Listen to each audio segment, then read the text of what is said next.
Hello and welcome to ज़रा हट के। मुबशर जैदी, ज़रार खोड़ो और वसतुल्लाह खान का सलाम कबूल कीजिए।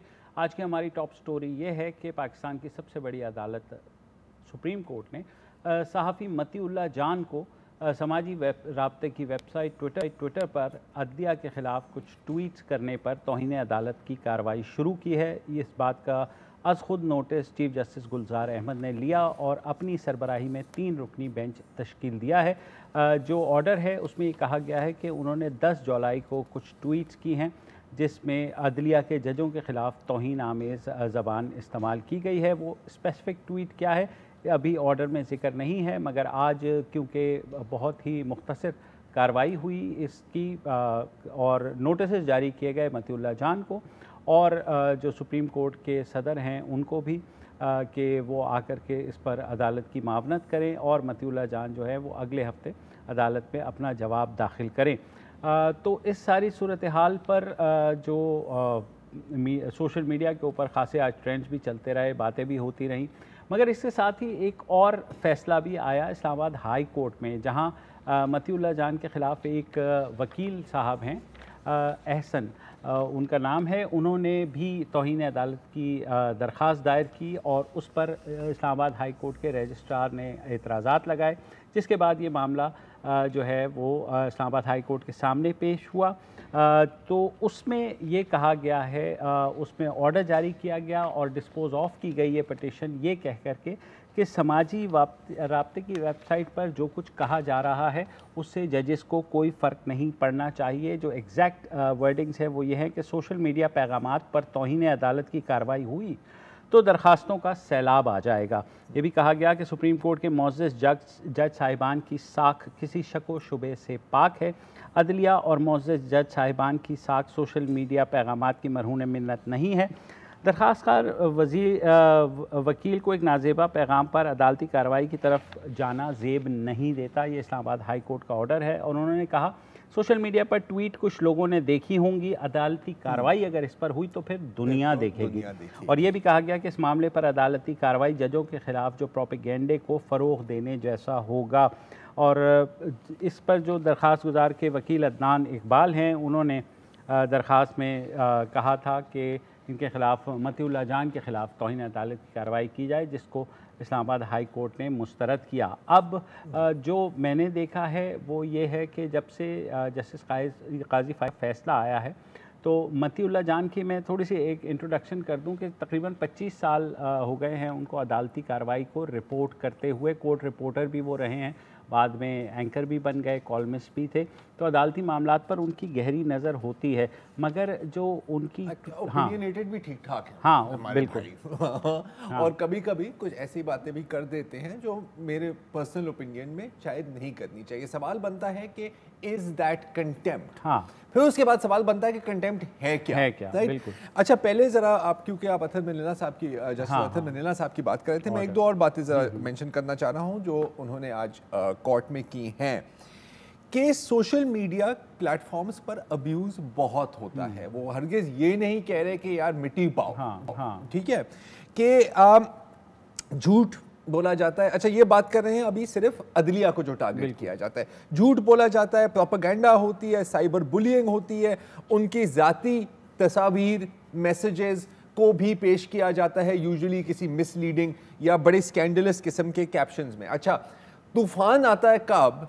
जब कोई पॉलिटिकल फैसला आता है। अच्छा, जो उसके मुखालिफ है वो कहेंगे कि सर आप तो मतलब बिक गए, ये हो गया, जो उसके, और फिर जो उस दिन अप्रिशिएट कर रहे हैं जब उनके खिलाफ फैसला आएगा तो वो भी शुरू हो जाएंगे।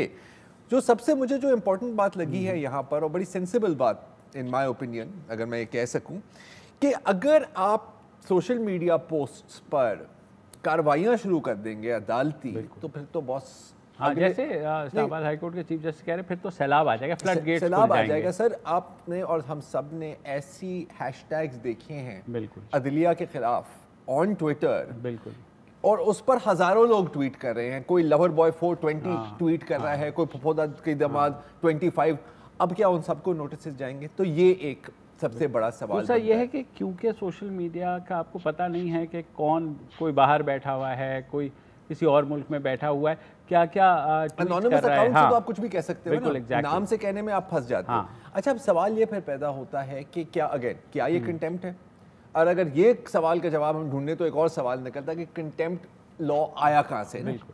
अब इसकी बड़ी इंटरेस्टिंग हिस्ट्री है, क्योंकि आपको पता है कि हमारे तकरीबन तमाम कवानीन कॉलोनियल अंग्रेज़ों ने हमें जहेज़ में दे के गए थे, तो या हक महर में जो भी आप कहना चाहें।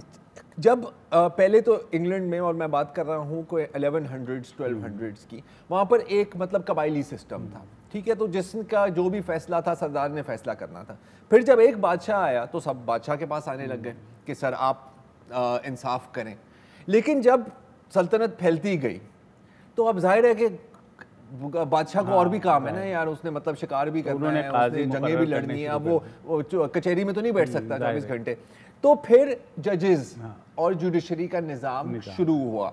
अच्छा, लेकिन क्योंकि अथॉरिटी सारी बादशाह से ही आ सकती थी और अब बादशाह सलामत के खिलाफ तो आप कुछ नहीं बोल सकते, तो अगर जज साहिबान उसी बादशाह की अथॉरिटी इस्तेमाल कर रहे हैं तो अगर उनके खिलाफ आपने कुछ बोला, ये ऐसा है कि जैसे आपने बादशाह के खिलाफ बोला हो, तो लोगों के सर कलम हो जाते थे। लेकिन ये है मतलब अब 16वीं सदी 17वीं सदी के बाद ये चीज़ थोड़ी सी कम होने लग जाती है। अब अगर आप देखें तो जिन लोगों ने कंटेम्प्ट का लॉ बनाया वो इसे इस्तेमाल नहीं करते। हमारे यहाँ जनूबी एशिया में ख़ास तौर पर ये बड़ा इस्तेमाल किया जाता है। अच्छा, कैसे इस्तेमाल किया जाता है? अगर आप मतलब लीगल एक्सपर्ट से पूछें तो वो कहेंगे कि कंटेम्प्ट उस वक्त होनी चाहिए, ये नहीं है कि आप कंटेम्प्ट के लॉ को फेंक दें, इसके भी कुछ फ़वाइद हैं। अगर किसी प्रोसीडिंग में रुकावट आ रही हो या कोई ऐसी बात हो जो सब जुडिस प्रोसीडिंग्स में इंटरफेयर करे, यहाँ पर हमने क्या किया है कि इसका पैमाना हमने बढ़ाकर स्कैंडलाइजिंग द जजेस पर आ गया है। अच्छा, अब स्कैंडलाइजिंग, जिस चीज़ से आप स्कैंडलाइज होंगे वो शायद मैं स्कैंडलाइज ना हूं, जिस चीज से मैं स्कैंडलाइज होऊंगा वो सब शायद कहेगा मिट्टी पाओ, मुझे तो कोई फर्क नहीं पड़ता। तो ये पर्सनल इंटरप्रिटेशन पर आप आ जाते हैं। अलावा ये भी है कि इस बात की इजाज़त है कि अदलिया का जो भी फैसला आता है उस पर तनकीद हो सकती है, मगर उसमें जजेस के कंडक्ट को ज़ेर बहस नहीं लाया जा सकता, ये भी लिखा हुआ है। तो जो कुछ भी हुआ है यहाँ पर, मेरे ख्याल में ये एक नई रिवायत पड़ेगी कि सोशल मीडिया के किसी भी पोस्ट के ऊपर नोटिस लेकर के जो है कंटेम्प्ट की कार्रवाई हुई है। पहले ये होता था कि किसी का कोई बयान है या कोई वीडियो पे ज़ाहिर है बयान है, वो आ गया या किसी ने तनकीद कर दी तो उसको कंटेम्प्ट का वो होता था, मगर अब सोशल मीडिया के ऊपर लेकिन इसमें कोई इतनी बड़ी बात नहीं है। पता है क्यों? क्योंकि देखिए, अगर मैं अपने नाम से कुछ कह रहा हूँ तो वो मेरा बयान ही हो गया ना। अब अगर मैं तुम्हें अगर कत्ल की धमकी देता हूँ मुबश्शिर, हाँ, वो ज़रूरी तो नहीं है ना यार कि मैं लिख के दूँ या मैं वीडियो बना के दूँ। अगर मैं ट्वीट ही कर दूँ कि यार I want to kill at Mubashir Zaidi, तो वो एक तरह से डेथ थ्रेट तो बन जाती है। मीडियम का मेरा ख्याल इसमें मेरी नज़र में इतना मसला नहीं है, अनलेस के कंटेंट क्या है, हाँ, बात क्या की जा रही है और किस मकसद से की जा रही है। मेरी नज़र में ये ज़्यादा बड़ा इशू है। साहब, आपका क्या ख्याल है इसमें? जी, मेरी ऑब्जर्वेशन ये है कि ये जो मुकदमा सॉरी गलत कह रहा हूँ, जो भी कार्रवाई है कोर्ट की तरफ से तलबी हुई है मतीउल्लाह जान की, ये आप फरमा रहे हैं कि 10 जुलाई को उन्होंने कुछ ट्वीट किए होंगे। अब मुझे जहाँ तक याद पड़ता है, काजी फाइज ईसा के बारे में जो भी कोर्ट की प्रोसीडिंग्स थी वो 10 जुलाई से पहले निमट गई थी, और मेरा ख्याल है कि ये ट्वीट्स भी जो हैं उस फैसले के पस मंजर में हैं। जी बिल्कुल। तो जब एक बार फैसला हो गया, उसके बाद ये जो गैर रस्मी मीडिया है, जिसे आप सोशल मीडिया कहते हैं, इस पे 1000 तरह की बातें होंगी। फैसला तो हो चुका, फैसला तो नहीं बदला जा सकता, अब तफसीली फैसले का इंतजार है। तो ये चेमे गोइयां हैं। हाँ, अगर मतीउल्लाह जान की ट्वीट्स कार्रवाई के दौरान आती तो ये चार्ज लग सकता था कि आपने असरअंदाज होने की कोशिश की। अब जब फैसला ही हो गया तो उसके बाद जो है मतीउल्लाह जान जो कह रहे हैं वो बहरहाल उसमें उन्होंने कोई फहशियात का इस्तेमाल नहीं किया, कोई गाली वाली नहीं थी, सीधा सीधा अपनी राय का इजहार किया है। अब मुझे ये नहीं पता कि कई ट्वीट्स थी उस तारीख की, उनमें से किस ट्वीट की जाने में इशारा है, वो तो बाद में पता चलेगा। दूसरी बात ये है कि अंग्रेज दौर में नौबदियाती निज़ाम का जो जजी का निज़ाम था, उसमें तो जज जो है प्रैक्टिकली ना देखता था, ना सुनता था, ना बोलता था, उसके सिर्फ फैसले बोला करते थे और उन फैसलों के ऊपर जो है अगर कोई एडवर्स ओपिनियन दे रहा है उसकी उसे परवाह नहीं होती थी। उसने अपना फैसला दे दी, उसने जिसे सजाए मौत देनी थी दे दी, उम्र कैद देनी थी दे दी, उसके बाद आप क्रिटिसिज्म करते रहे। तो ये तो अंग्रेज नौबादियाती दौर की भी रिवायत थी। तीसरी बात ये है कि मतीउल्लाह जान ने जो कुछ कहा, मुझे नहीं मालूम क्या कहा, खुद जो ब्रादर जजेस ने कोर्ट्स के बारे में ओपिनियन दी हैं, अगर फर्ज करें मैं और आप दें तो हमें तो फिर उस लिहाज से फांसी लग जानी चाहिए, उम्र कैद होनी चाहिए। मसलन हाल ही में रिटायर्ड जस्टिस एजाज चौधरी ने सुप्रीम कोर्ट पे जिस तरह के प्रेशर होते हैं या हाई कोर्ट्स पे जिस तरह के एस्टेब्लिशमेंट की तरफ से या हसास इदारों की तरफ से प्रेशर्स होते हैं, जस्टिस एजाज चौधरी ने कहा बिल्कुल जाहिर है उनका तजुर्बा है, हम एहतराम करते हैं, ऐसा ही होता होगा, लेकिन अगर मैं वो बात कहता तो मुझ पे कंटेम्प्ट ऑफ कोर्ट हो जाती। इसी तरह इस्लामाबाद हाई कोर्ट के साबिक चीफ जस्टिस शौकत सिद्दीकी ने जो कुछ कहा इदारों के बारे में, उसके बाद उन्हें तो उनको सजा मिल गई, लेकिन सवाल ये कि अगर मैं वो बात करता तो सोचिए कि मेरे साथ क्या हशर होता। नसीम हसन शाह ने जी सर एक सॉरी एक ब्रेक लेनी है वो सर साहब, ब्रेक के बाद वापस आते हैं, यहीं से ही शुरू करेंगे, ब्रेक ले लीजिए।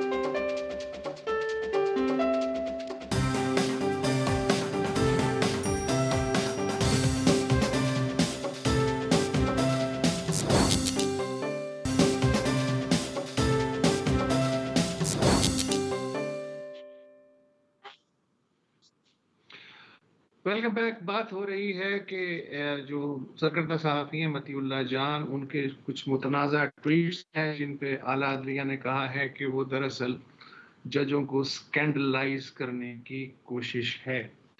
अच्छा, बात मैं कर रहा था पिछले सेगमेंट में कि खुद अदलिया के अंदर, मसलन अदलिया जाहिर है कि दुनिया कोई इदारा दूध का नहीं हो सकता, किसी से मिसकैरेज हो सकता है, आउट ऑफ द वे ज्यादती हो सकती है, अदलिया भी उससे मुबर्रा नहीं है, मिसकैरेज ऑफ जस्टिस भी होता है। मसलन इसी पाकिस्तान में ये भी हुआ है, सजाए मौत हो गई, उस पर अमल दरामद हो गया, उसके बाद मुझे इनको बरी कर दिया गया। अब अगर मैं उस जज के बारे में कुछ कहूँ तो क्या ये उसको स्कैंडलाइज करने वाली बात होगी या क्या मसला होगा? दूसरी मिसाल जो दे रहा था वो जस्टिस नसीम हसन शाह की थी भुट्टो केस में। नसीम हसन शाह जब वर्डिक्ट के बाद ये कहते हैं कि बाज़ फैसले हमें मजबूरी में करने पड़ते हैं, उनको भी खुश रखना पड़ता है और इधर भी देखना पड़ता है अदालती प्रोसीडिंग, ताकि एक तवाज़ुन कायम रहे। तो क्या मैं ये समझूं कि इसका मतलब ये है कि बाज़ फैसले ऐसे भी होते हैं कि यजीद से भी बरासिम, हुसैन को भी सलाम? ये जज कह रहे हैं, मैं नहीं कह रहा हूँ। अच्छा, दूसरी बात यह है कि नवाज शरीफ के दौर में सज्जाद अली शाह जस्टिस थे, जब अदलिया को 2 हिस्सों में तकसीम करने की कोशिश की गई तो इससे बड़ा स्कैंडल क्या होगा? पूरी अदलिया पे जितना बड़ा उस धब्बा लगा उसका मदावा कौन करेगा, उसका ब्लेम जो है आप किसे देंगे? तो ये चीजें चलती रहती हैं। अगर वही बात है कि जो इस्लामाबाद हाई कोर्ट के चीफ जस्टिस ने कहा है कि अगर आप बात पे इतने सेंसिटिव हो जाएंगे तो फिर तो there is no end to it. आपके पास वो 18 लाख मुकदमात हैं, फिर उनकी बारी कब आएगी जब आप इन्हीं चीजों में उलझे रहेंगे? सॉरी। बिल्कुल दाथर मिनेला साहब का जो है ना, ये sums it up. The dignity of a जज और court is not dependent on resorting to the law of contempt. और उन्होंने कहा कि पाकिस्तान जैसी जो पोलराइज सोसाइटी है वहाँ पर ये अब कॉमन चीज़ हो गई है कि सोशल मीडिया के ऊपर जुडिशरी को टारगेट करे, उनके खिलाफ जाली तस्वीर लगाएं, खबरें लगाएं। और ये हमने देखा किसी भी, मेरे ख्याल में पानामा से लेके अब तक क्या क्या नहीं कहा गया है जजेस के खिलाफ। सोशल मीडिया के ऊपर बाकायदा कैंपेन्स चली हैं।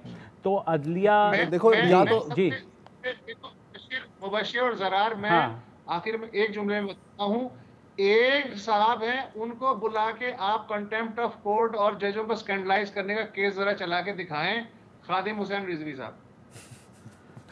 बहरहाल अच्छा, अब यहाँ पर सारा जो बात आके फंसती है कि स्कैंडलाइज का मतलब क्या है। अच्छा, स्कैंडलाइज नहीं है, यहाँ पर कहा गया कि जजेस की तौहीन इंसल्ट। पॉइंट इज के क्या ये निज़ाम अदल पर असरअंदाज होता है ये या नहीं।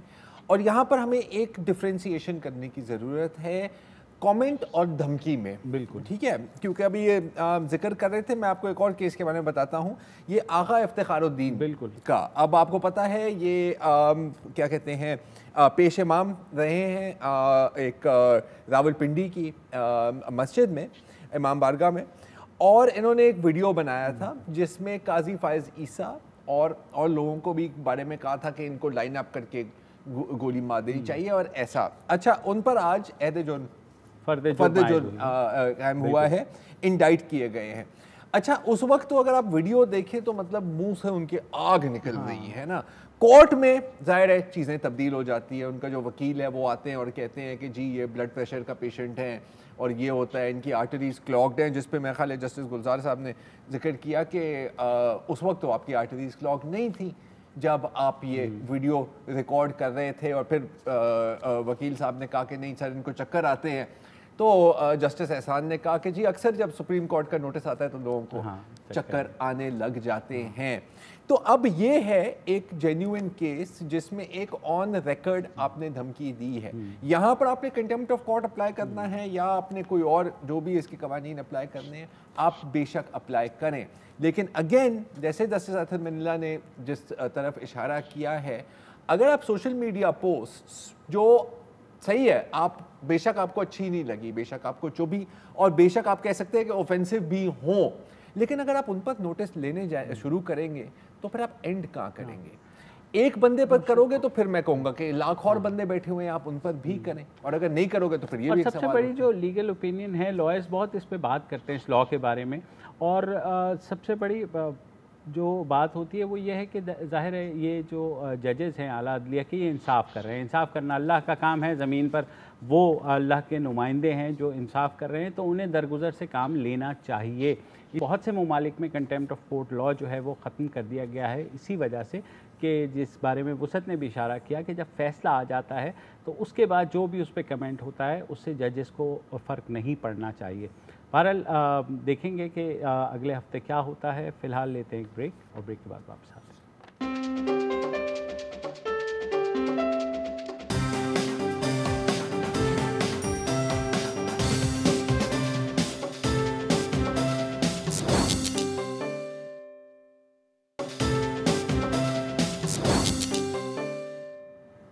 Welcome back. और आज वज़ीर आज़म इमरान खान साहब ने दियामीर बादशाह डैम का इफ्तिताह किया। वहाँ पर सीपैक अथॉरिटी के chairman lieutenant general retired Asim Saleem Bajwa साहब, federal water resources minister Faisal Vawda साहब, वापडा चेयरमैन और अहम शख्सियात भी मौजूद थी। अच्छा, जाहिर है कि ये जो डैम है, एक तो इसकी तामीर बहुत एक मुश्किल सिलसिला रहा है, क्योंकि it is said to be one of the highest and tallest gravity dams in the world.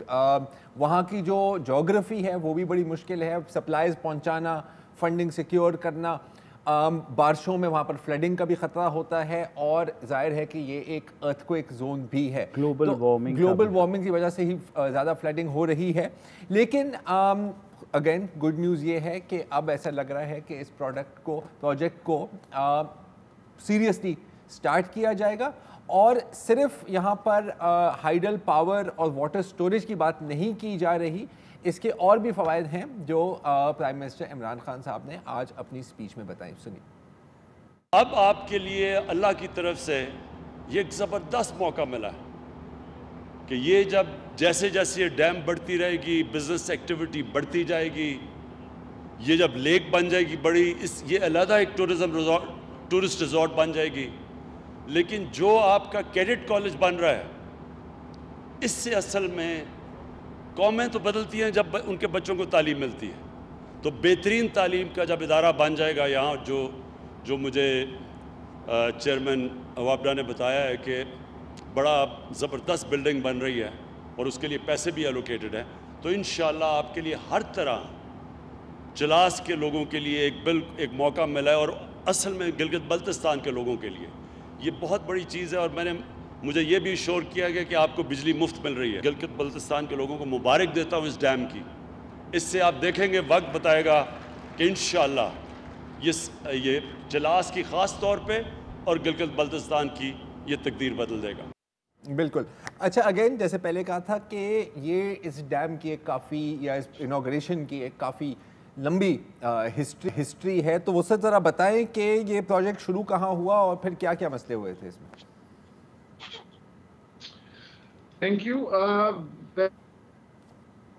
पहले तो मैं ये बता दूं कि से लेके इमरान खान तक जितने यानी नवाज शरीफ का दौरे हुकूमत था 97 से लेके 99 तक, उसमें 98 में नवाज शरीफ जो हैं वो पहले और उन्होंने वो मुजवजा डैम बनना है, उसके बाद से परवेज़ मुशर्रफ हों, उनके वज़ीर आज़म शौकत अजीज़ हों, उसके बाद पीपल्स पार्टी के यूसुफ रज़ा गिलानी हों, फिर गए, किसी ने तख्ती लगा दी, किसी ने जो है फीता काटा, किसी ने कुछ किया। यानी ये भी एक रिचुअल हो गया कि पाकिस्तान में अब जो भी नया हुक्मरान आएगा वो बाज़ार क़ायद पे हाज़िरी देगा, अल्लाह के मज़ार पे फातिहा पढ़ेगा, फैसल मस्जिद जाएगा और भाषा डैम का फीता काटेगा या अपनी तख्ती लगाएगा। ये रिचुअल हो गया है।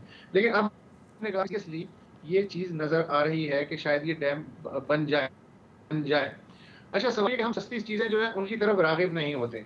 मसलन 2000 जब शौकत अजीज ने अपने नाम की लगाई यहाँ पे या फीता काटा, ये डैम बन रहा था 395 अरब रुपए में और टारगेट डेट थी बकौल उनके 2।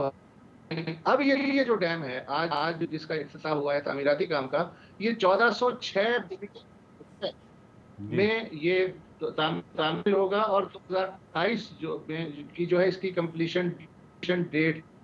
अच्छा, मसला ये है कि इसमें अड़चनें जेन्युइनली भी आई हैं। मसलन जैसे पीपल्स पार्टी की हुकूमत में इकनॉमिक राब्ता कमेटी काउंसिल ने जब इसकी मंजूरी दी तो उसके भारत ऑब्जेक्शन कर नाजा इलाके में बन रहा है, रियासत कश्मीर का हिस्सा है, लिहाजा है। फिर वर्ल्ड बैंक,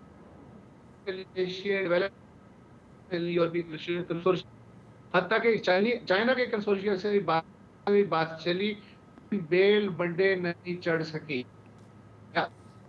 ये था कि इतने पैसे लाए कहां से, इतनी सख्त नहीं तो फिर अपना जोर देना पड़ा। तो है कि जो चीनी कंपनी है चाइना पावर और फ्रंटियर वर्क्स है, ये 37 के रेट बनाने का तो बीड़ा उठाया। लेकिन ये है कि पाकिस्तान का तीसरा बड़ा डैम होगा और शायद सबसे बड़ा डैम हो। और हाइडल का जो इमरान खान ने बात की बिल्कुल सही की। देखें, अगर सस्ती आपको बिजली बनानी है तो आपको हाइडल की तरफ ही जाना पड़ेगा। उन्होंने ये बात भी की कि 90 की दिहाई में बहुत ज़्यादा हमने फर्नेस ऑयल पर इन्हिसार शुरू कर दिया, तो बिल्कुल सही बात है। मगर अब ये प्रोजेक्ट जब तक बनेगा नहीं, जाहिर है तब तक मसाइल रहेंगे। और इसमें मसले आएंगे, हाँ, क्योंकि ये जो कंस्ट्रक्शन साइट है ना, ये कोई आसान कंस्ट्रक्शन साइट नहीं है। तो जैसे लोग कहते हैं ना कि काराकोरम हाईवे भी एक वंडर ऑफ द वर्ल्ड है, इसका भी तकरीबन मेरे ख्याल उसी कैटेगरी में आपको डालना होगा। एक वक्फा ले।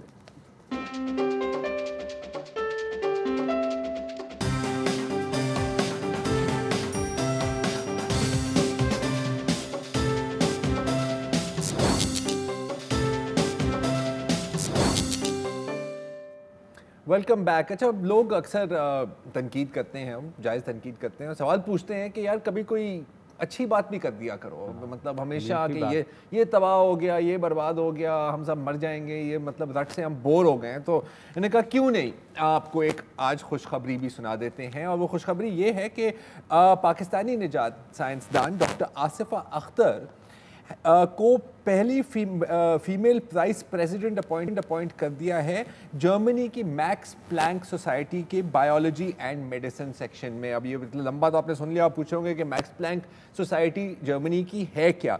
ये जर्मनी की टॉप रिसर्च ऑर्गेनाइजेशन है, बल्कि ये एक ऑर्गेनाइजेशन नहीं है, इसके अंडर कोई मेरा ख्याल 60-70 के मुख्तलिफ साइंस की ऑर्गेनाइजेशंस आती हैं। एक कोई बायोलॉजी की डिपार्टमेंट है, तो एक एस्ट्रोनॉमी की डिपार्टमेंट है, मोलेक्युलर साइंस की डिपार्टमेंट, और अब ये मतलब ह्यूमैनिटीज़ और लिबरल आर्ट्स की तरफ भी आ गए हैं।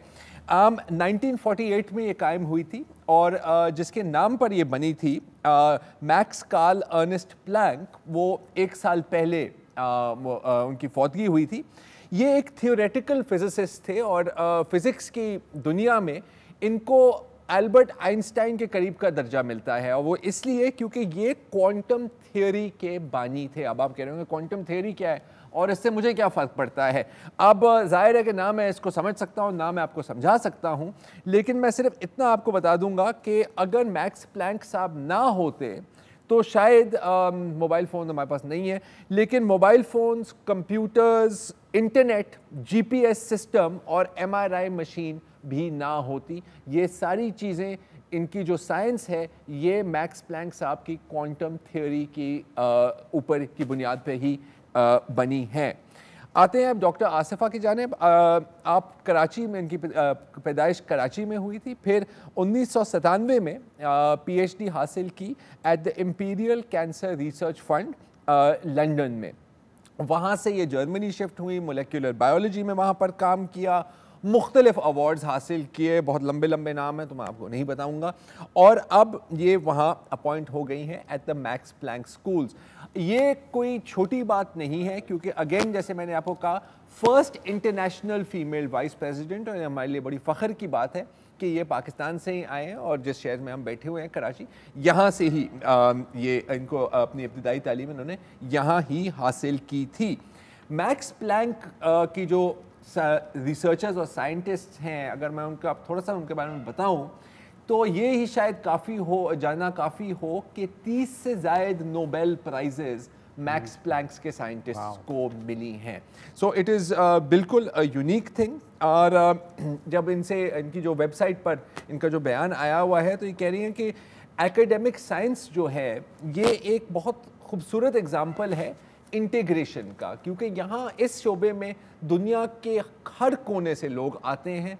हम ये नहीं देखते कि मर्द है, औरत है, काला है, सफ़ेद है, चीनी है, क्या है, हम सिर्फ देखते हैं कि उनका जहन कैसे चलता है। तो science according to her is the great equaliser. ज़ाहिर है कि उन्होंने ये भी बात की कि ये मतलब जेंडर इक्वालिटी के इन शोबों में मर्दों और ख़वातीन को एक साथ ही ट्रीट करना चाहिए, इसके लिए भी एक बहुत बड़ा कदम है। मुझे याद आ रही हैं, अब मैं नाम भूल गया हूँ, शायद तहसीन पूनावाला, जिन्होंने ग्रेविटी वेव्स पर काम की थी, और मेरे ख्याल जो आइंस्टाइन की नबी वाला, मुझे नहीं अब मुझे नाम नहीं याद आ रहे, वो भी पाकिस्तान से थी, एंड उन्होंने काम किया था आइंस्टाइन की जो थ्योरी है ग्रेविटी वेव्स पर, उसको आगे ले जाते हुए। तो आई मीन मतलब माना कि हम बहुत लोगों को अपना हीरो समझते हैं और बहुत लोगों पर मीडिया में हम टाइम भी गुजारते हैं, लेकिन मेरा ख्याल है कि एक अच्छी बात होगी कि ऐसे लोगों पर और इनकी अचीवमेंट्स को भी हमें हाईलाइट करना चाहिए, क्योंकि ये फिर एक इंस्पिरेशन बनते हैं एक पूरी नई पौध के लिए और एक पूरी नस्ल के लिए। तो खासतौर पर पाकिस्तान के लिए जहाँ साइंस पे बहुत कम मतलब ना होने के बराबर है। इनफैक्ट जो फवाद चौधरी साहब एक साइंस कॉन्फ्रेंस के बारे में अक्सर बात करते हैं ना, इंटरनेशनल साइंस कॉन्फ्रेंस की, तो मेरे ख्याल बहुत अच्छा होगा अगर डॉक्टर आसिफा को भी बुलाया जाए, और ताकि वो ना सिर्फ मतलब उनकी जो रिसर्च है वो शेयर करें, but as an inspiration to Pakistani students, क्योंकि ये भी जो रट है ना यार, डॉक्टर, इंजीनियर, लॉयर, हाँ, इससे अगर आप नहीं निकलेंगे तो आप तरक्की नहीं कर सकते। जो दुनिया है वो बिल्कुल क्वांटम फिजिक्स की तरह ही ना लाइट स्पीड पर आगे जाती रहेगी, आप पीछे रह गए तो फिर बॉस कैचअप नहीं होगा। बिल्कुल। चलिए जनाब, आज के लिए इतना ही, कल दोबारा हाजिर होंगे, इजाज़त दीजिए, खुदा हाफ़िज़।